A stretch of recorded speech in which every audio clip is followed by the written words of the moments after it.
Hey everybody, I'm Jody Vance, Hello, I'm George-Affleck. and it's time for We are young, we are free, you and me, UnSpun.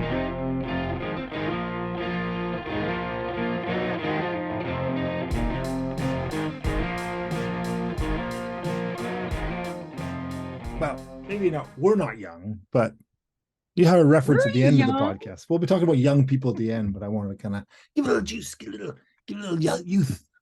Little youth teaser.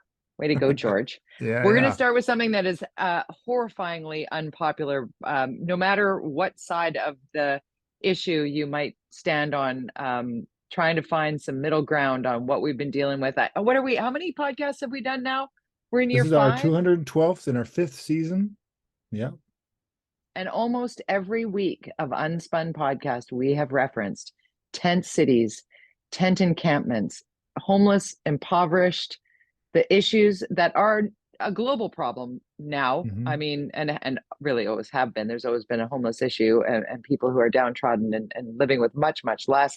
But here in the city of Vancouver, and in particular on the downtown east side, what we have seen happen in this country's most impoverished area code is really something.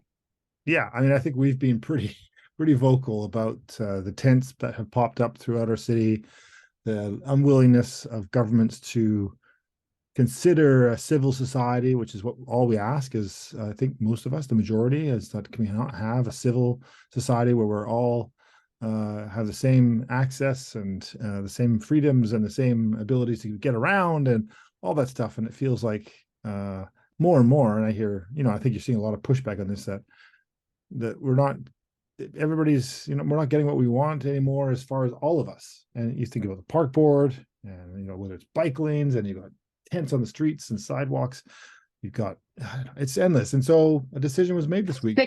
Six people dying a day.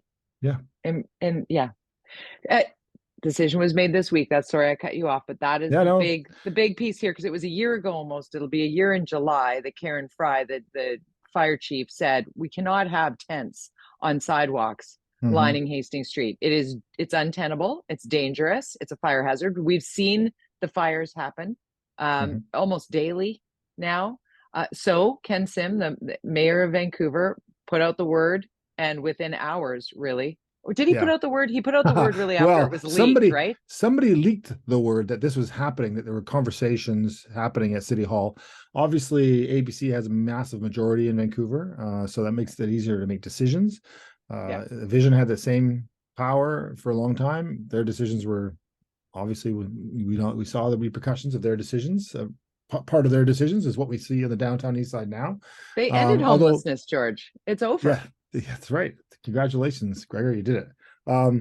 So I think somebody or some organization leaked internal documents that said the city was going to be moving aggressively towards removing these tents on the sidewalk. As you know, before the election, you and I were talking about this, and staff were working hard. It appeared to be a Kennedy Stewart initiative to get him reelected by getting those tents off there. He saw the opportunity. They didn't succeed actually in getting those tents off by the election, but they did make a big dent in it. They helped a lot of people move into facilities and have places to live, with help from the province. With help from the province and private sector and churches and all it sorts had of organizations. Yeah, it's going to take everybody. Yeah, of course. From what I understand from my connections and talking to some people is that the people that were left there now that have stayed are unwilling to even relocate to facilities that they're being offered. They are holed up in this area for whatever reasons, be it political, or maybe they prefer it, maybe they feel safer. There are many reasons why people live in tents in our city. So staff, I think, recommended to the council, obviously in probably a private in-camera meeting, saying it's time to end this. And that got out. I don't think there's a timeline for it, but it got out earlier this week. And so the city moved swiftly in just yesterday. And if you saw the images, it was quite surprisingly aggressive in the visuals that we saw, the removal of this encampment along our. I'm going to jump in there because as you're saying that, I'm reminiscing, if that's the Mhm. right word. I'm recalling last fall, late last summer, when the prior administration, as you referenced, um, thought to hear the the demands of the electorate, for lack of a better way of putting it, that it's a war zone on Hastings Street, and people who Mhm. actually live down there are scared. Like, this isn't Yeah. just about we should not have this in our city. It's about people who live there and rent places or own places Yeah. or do business there, who no longer feel safe because it Yeah. has become dystopian. Is that the right word? It's like it's like going to another plane. It's not. Yeah. It's untenable. It's It's untenable. So, beyond Thunderdome. but it's beyond Thunderdome. But what happened under Mayor Stewart was very um, adversarial and became, there were shots fired. It was terrifying. What I see differently in this latest attempt to remedy what is happening, $1 billion a year plus for the Mhm. taxpayer on the downtown east side, money aside, but it's clearly not fixing it. But what I saw was, this is happening. It started, boom, first thing in the morning, line of police officers, garbage trucks, bylaws officers, and coming through and just like, okay, here's your recycle bin, put your belongings in that, you can take that to go, everything else is going in the bin. And it was quite like, I don't want to say alarming, it was quite I- impactful to yeah. see. Okay. What wasn't it, to see like Yeah. just Oh, and I belongings got tossed DMs into a from people. I have friends on both sides of the political spectrum, and there are people who are very angry at what they saw. But again, I think it will come out, and it's clearly the case because you see some of the people speaking publicly saying that they're just unwilling. They don't want to move anywhere else. right. They don't trust the system or whatever it is. I don't Tell know. me what your DMs were. I'm interested. Get without naming Angry. names, There, obviously, there were but people that were saying high five, and then there was people that were saying, "Who do I talk to at City Hall to say what complain. I've how upset I am at them being so aggressive? This is, they use like fascistic and things like that, authoritarian, totalitarian, all those kinds of terminologies, and so from my point of view, and I hope they listen to the podcast because I feel like in my conversations with people that I know in the past 6 months when they started this process, or 8 months, there's been a real commitment by staff to be as gentle as possible. While there was that anomaly that one day where police, and there seemed to be some confusion about what was going on, Yeah, obviously there's some political component to it. There's an election campaign happening. Uh, obviously. I think that they go out there, they've been down there inventorying people. If they didn't have a place to live, they would inventory their stuff, or if they had a place that they could get them into a shelter, they would take their stuff. They were creating inventory of it, so you're not going to throw away your stuff. And so at this point, all the people left and seeing, but that's what I was curious to see and find out more, is when we saw that kind of dump truck stuff. But I think a lot of those tents were just empty too. I think when they went in there, they said, "Hey," and there's nobody in them. And so if there's nobody there and they're full of what is mostly Garbage. garbage, Yeah, that's garbage is garbage. And these are our sidewalks, all of our sidewalks, not yours and mine, everybody's sidewalks. And we need to get around in our city. And as I said yeah. earlier, we need to uphold a civil society. It's this movement to not to be lackadaisical about upholding a civil society. If you start letting things fall, it's just like the whole broken windows and all that stuff. Yeah. If things start to slip, I'm not saying being fascist. I'm just saying it's the little things that start to eat away at our civil society and our surroundings. And that's not to say that these people should be thrown into whatever. They need to be helped, and we are not doing a good enough job with that. That's for sure. Whether it be mental health care, housing, drug addiction, alcohol addiction, we're just failing so Poverty, many people. just Poverty, poverty. yeah, we're Because failing. the $1 billion a year, it used to be Yeah, 365 million. Remember when we would talk about it being $1 million a day, yeah, $1 million. But now it's over $1 billion a year to have nothing improve. Like, really, somebody somewhere is making money off this. Somebody is. We don't. I'm just putting that yeah. out there. Like, No, it is. it's yeah, But wait, I've got a point to make, because there are yeah. two things that I think are really important here. Because I'm not in the politics. I don't get DMs from people saying, "How do I make change?" You've lived it. You've watched how difficult this process is. The pillars that we've talked about so many times. Like, you have Mhm. to do all of these things at once in order to make it.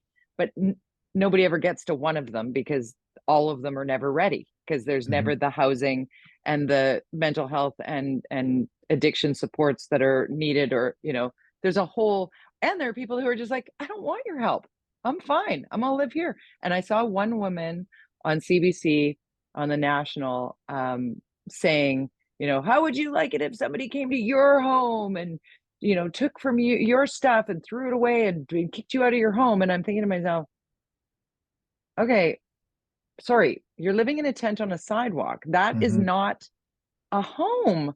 Have we normalized the resident? And the word terminology, the word resident, I found it curious. I saw reporters referring to the people, I think it was at Crab Park, which is an entrenched encampment because a judge made the wise decision last year and a half ago to basically allow it to stay there forever. And I don't know if you guys, if anybody has a chance to go by there, check it out. It's horrific. It's no way to live. It's no way to live. It's terrible. And making that decision by a judge, terrible decision, because he's putting people's lives in danger for, what was his reasoning? I don't know. It's anyway. So in this case, so they refer to these people, that are living down there, residents of this encampment. And to me, they're homeless, and they're not residents. They're homeless people that have no homes. If you have a home, you have a residency. You're in residence of something. So I find that terminology curious. Let's talk about the people who actually do have homes on the downtown east side, because I also saw a woman who was speaking to reporters, the CBC reporter, because that's where I happened to watch it. And I this woman resonated with me because, all too often we have opinions, having never walked in the shoes of, right? There are people that tell you what you should or should not want in your neighborhood, wherever your neighborhood might be. And here's this woman talking about her neighborhood, which happens to be East Hastings Street, on the downtown east side, right in the middle of that encampment, in the middle of that tent city on sidewalks, the chaos of it all. And she said, I'm harassed or attacked. I feel unsafe multiple times a day. Every time I come and go from my place that I rent here, I don't feel safe because of this, because of what has become of this street. And that's the thing that really lands with me. She's the person we need to be doing this for, not because it doesn't look good on the city, or the cruise ship people aren't going to like it when they go through Gastown, or whatever those things might be, because all of that can be true at the same time. But the reason for fixing this should be the wellness of the impoverished and the people who live in the community that are now really at huge risk, not just physical risk from crime and threats, but also fire. We see fire almost daily down there. That's why it's interesting that this was driven by the fire department, not the police department or the politicians. Very, very astute move, I'd say, in this situation. He gave the ability to really focus on the risks, and then the police, of course, brought their data. And so the politicians had to make the obvious decision that this was not safe, and we have to take care of the people of our city, the residents of our city. We can talk about, but these people are homeless, living in our city, and we need to help them where they came from, how they got here. What can we do to help them? We have a housing shortage. Simultaneously, by the way, just across the town, there's like the premier and everybody. They're talking about housing and homelessness at the convention, and the data's. It's insane. We have in BC about 80,000 people moving here every year. Every month. Every year. I was gonna say, every year, and then pushing probably 100,000 in the next couple of years. 1.4 million. And what's our shortage? Canada, we've talked about this. The homelessness count in Canada is around 50,000. There are 50,000 houses that weren't built when decisions were made in the early 90s about the social housing programs that existed back then that were canceled. That housing is not being built, and there we have. The math is simple. So how quickly can we build 50,000 units across Canada, and easily 10,000 in the Metro Vancouver area, if not more, immediately as of yesterday? It's insane numbers, and that's just for the homeless people. Now we have also, I look at my kids who are paying ridiculous amounts of rent for these basement suites and things, and it's like, great, they got a place, but $2,000 for literally a 200 300 square foot basement suite that ceilings my son's head hits. I mean, and he's happy. That used to be a mortgage. $2,000 a month used to be a steep mortgage. That was a big mortgage, right? right? Mm-hmm. And here we are So now, where a 400, the 400 square foot studio apartment is that, yeah, in a in a basement basement, in a basement. You with can't get a studio apartment for under 1,000, no yeah, nothing. And that's not it's, just Vancouver, that's across the region that's and everywhere. across Canada. So I mean, I Yeah. think it's just we're so messed up. And politicians, having been a politician, and I talk about this, we proved that we could come together with COVID and get Yeah. things done quickly. And I've talked about this, you and I've talked about this. There needs to be an international initiative to solve Yeah. the The three major will. crises: the drug Yeah. addiction, homelessness, and housing, and and mental health care. These are three things that When every you Western civilized, country is facing, and they've neglected it for too long. and when you talk about those things, we have the ability to do those things if we re-channeled the billion a year that is flowing into the downtown east side and getting no better. What would $1 billion look like if it was put into, we've talked about other jurisdictions, San Francisco, I believe it was, that did the temporary permanent tent situation Yeah. where they had Oh, yeah. showers and Yeah. bathrooms and mental health supports and addiction supports, and you could bring your pet and you could bring your stuff, and you're living outside but inside, covered. There's a place to get warm, there's a place to get water, there's a place to get Mm-hmm. food. There are rules around it though too. You're not using it as a chop shop. You're not going and stealing from people and bringing it back here and figuring it out and then selling it over there. Like Yeah. there's rules around, which And everybody has to does accept it. eliminate Yeah. it, right, but it does The NIMBY eliminate a thing. group of people that are, but there's Right. space. There's space Yes. in this city to Well, in the find, and region, for sure. in The the region. region. Why does Yeah. Vancouver have to do it all? We don't. It's a big region with lots of pockets of places to put Yeah. modular homes, the ones that we've built a ton of in Vancouver. I think they're up to almost 1,000 units that we've built in Vancouver And they're over the last. great. Yeah, they're temporary, they say. Yeah. But They you got to be say, careful. You don't want to put them all, because you don't want to ghettoize the situation either. That's what no, happened in the no, 60s no, and no, no, 50s. no. So, No, it's our children's children will end up renting them for $5,000 a month. oh no. Let's talk about budgets. That the horrible joke, and only kind of kidding, because things, as we well know, things that are temporary often become permanent. Oh yeah. But budget review wise, before that, with regard to Mayor Ken Sim on what happened on the downtown east side, the one thing that I found really interesting, and Mm-hmm. perhaps I'm not going to say the error, because I wouldn't want to be the mayor with this problem. When he was pressed by Mike Smith yesterday, on Wednesday, while the downtown east side sweep was underway, Mike said, how many shelter spaces are there? And the mayor kind of pivoted on the first time he asked the question, and Mike, being Mike, he reiterated again, I don't think you heard me. Can you answer this question? And the mayor didn't really know that number. And to Mm-hmm. me, it felt like maybe there could have been a plan that wasn't just on the mayor's shoulders, but could have been, how long has this been an issue? Could we not have come up with something that isn't, let's take that old Howard Johnson hotel and just plug a bunch of people in there, right? Howard That, Johnson, yeah. Yeah, I know. And in fact, the numbers are crazy, because they're actually less sort of units than there were 20 years ago for like that, because we've lost so many SROs, which are horrible places, but they were units.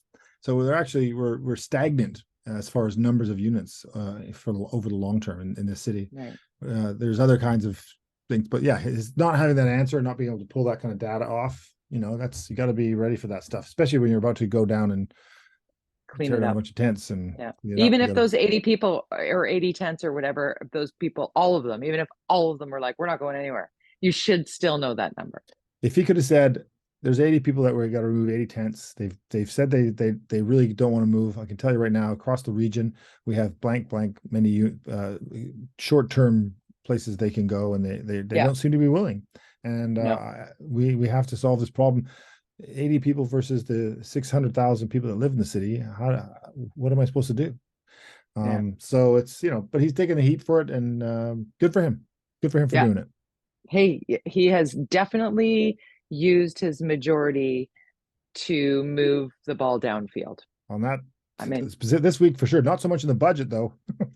Right? That one stings. It does sting, because he did promise to not go above He a certain did. number, and So then he did go above the number. And now he's going to review it all. He's going to have an independent well, he's review not. of, Yeah. He's got a task force, which is a yeah, classic vision move, task force. So outside City Hall, donated time by a bunch of people in the community who have specializations will look at the budget and come back with some recommendations in a task force report. And then the city itself, the councillors and the mayor can go through it. Staff will go through it as well. And make inefficiencies. recommendations specifically Yeah. to the budget, hopefully for this year. But these task force, they take a long time. They Yeah. can But take. you know what? You and I have been screaming for an open budget look, Yeah, line by line.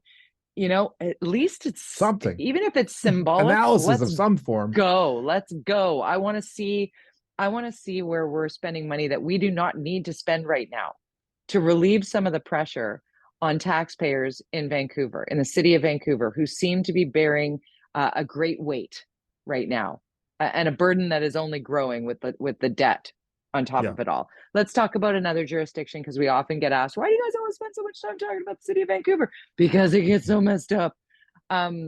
Surrey. Yeah. Surrey Police Services, RCMP, the decision's still not made by Mike Farnworth, and waiting for the province to make an announcement. It's very, very odd. And yet the Metro Vancouver mayors have sort of waded into this, or at least we thought that there was a unanimous motion, or a motion, and that was unanimously voted upon in favor of the RCMP, according to Surrey Mayor Brenda Locke. And in fact, it has come to light just in the last hour or so that the unanimous motion wasn't about support of the RCMP, but support of making a decision. Come on. Okay. Well, that's right? Okay. I mean, it's true. Make a decision. Somebody get this done. Surrey's budget this week, they locked it in at 12.5%. They managed to bring it down from, I think it was 17 originally. Percent. Poor Surrey taxpayers, they're paying for 2 police forces, which maybe they need. Maybe they need to.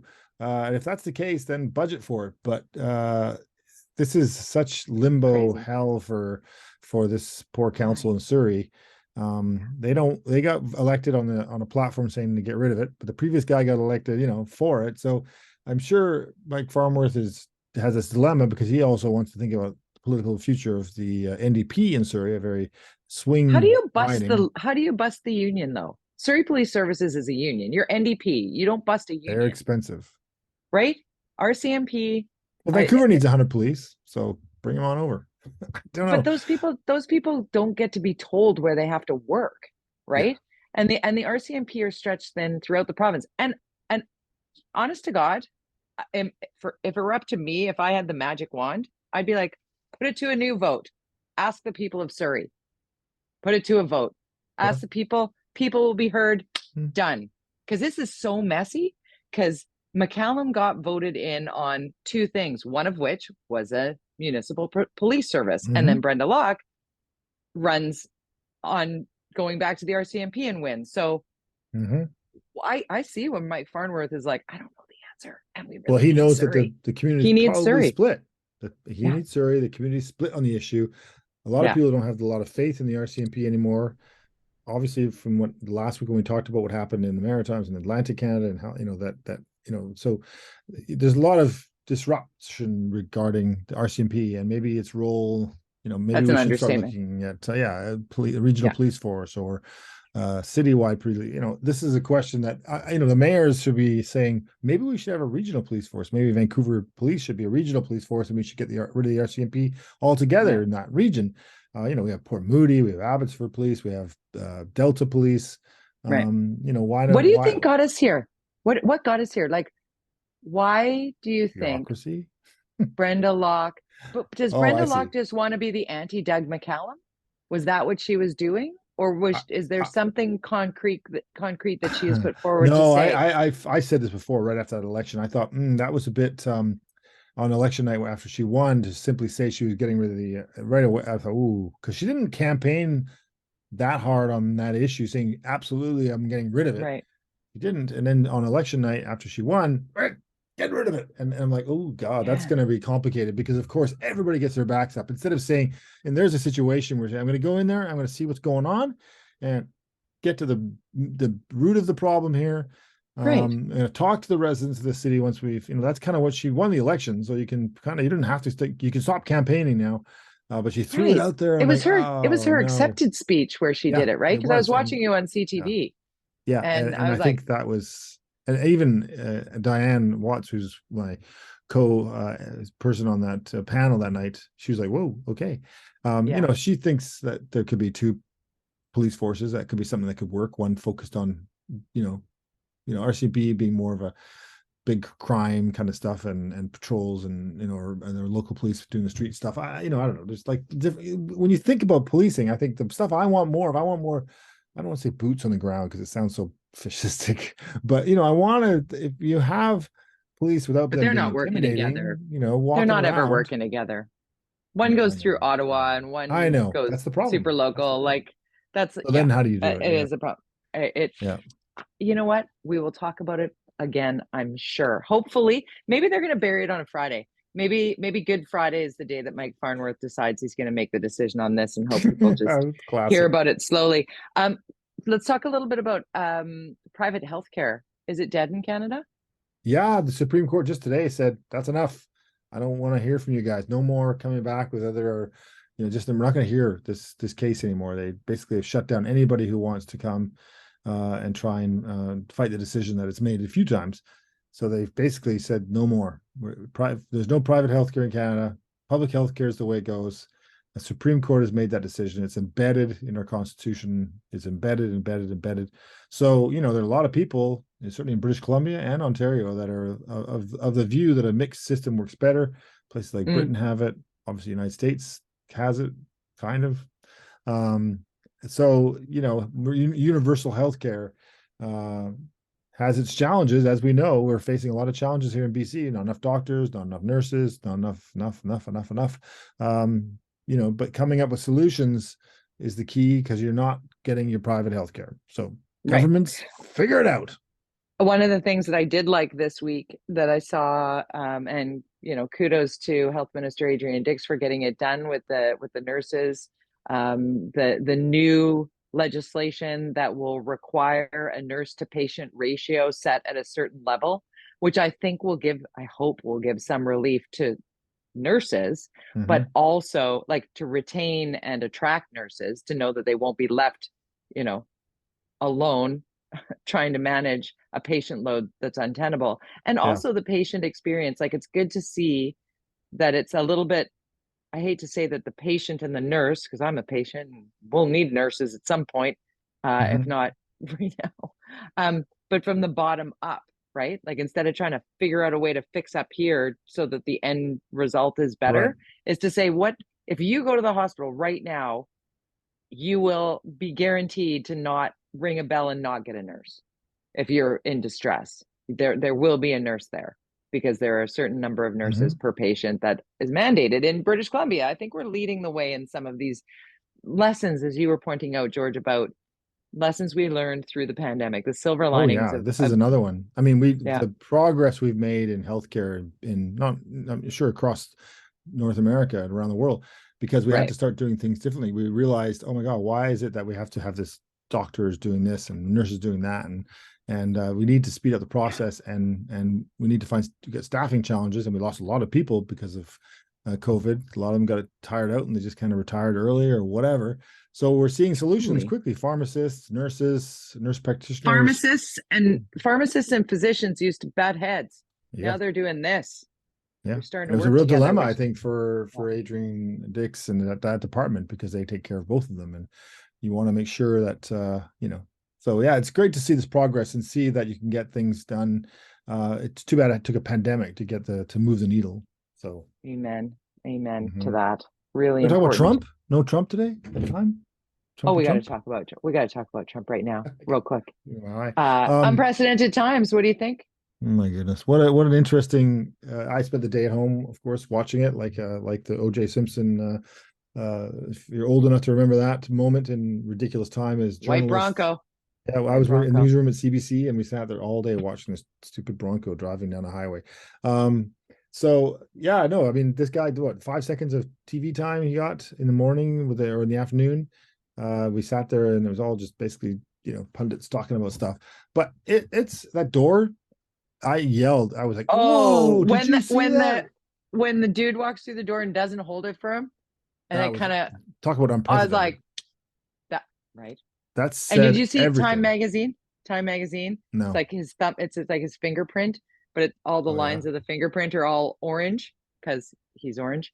And then the center round clear spot of the fingerprint is the top and bottom look like a row of teeth, and so you can totally tell it's Donald Trump. Oh my And gosh. then on the bottom in small type it says unprecedented. And then the New Yorker just has, for the first time in the New Yorker history, it has a courtroom sketch as its front page. Really? First time. Yeah, as a front cover, first time. Wow. Yeah, it's really, And then he it's did a something to speech. watch. You watched a bit of it. I couldn't, but I did the I amount of did. part that his rally. He was deflated himself. It was it was just Do you want me to rambling. do it? Do you want me to do a little bit of a speech? Sure. Russia, Russia, Russia. Her emails, his laptop, the Biden crime family, just witch hunt. It was all, he was pulling out the favorites. I think, I kind think, of like casually, kind of just. It wasn't that no, kind but of I some. think that the The people energy watching are wasn't like, there. are you just that one trick pony? And George, he admitted he lost for the first time. Yeah, that's right. Oh my gosh. Yeah, and he said, and then he's been saying, yeah, he must have been very tired that day. It was something. Because It was something that to is a watch. big deal. It was That a big clip's there deal. forever. And then CNN bailed on the speech. They Yeah. bailed because he started to go in on how if he had been president, the war in Ukraine would never have happened.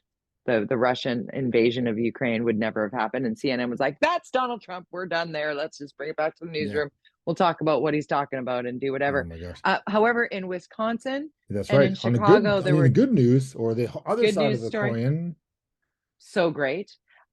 In the judicial side of things, a Democratic judge was elected in Wisconsin that tips the scales towards a more liberal, a Democratic courts. The court system happens really very differently in the United Mm-hmm. States than it does here in Canada, as you well know, George. But just for our listeners' sake, this is huge because we've seen the waiting of the courts, the quiet, like while we were all chasing, while the populace of the United States was all sort of chasing down whatever sparkly thing Donald Trump was throwing up in the air while he was president. Yeah. Quietly, he was stacking courts with conservative judges, which is kind of what led to the Roe versus Wade being overturned and then it becoming a state issue. And so this judge in Wisconsin is going to have a big impact on that state. And the reason why that judge was elected, because the youth vote came out, Yeah.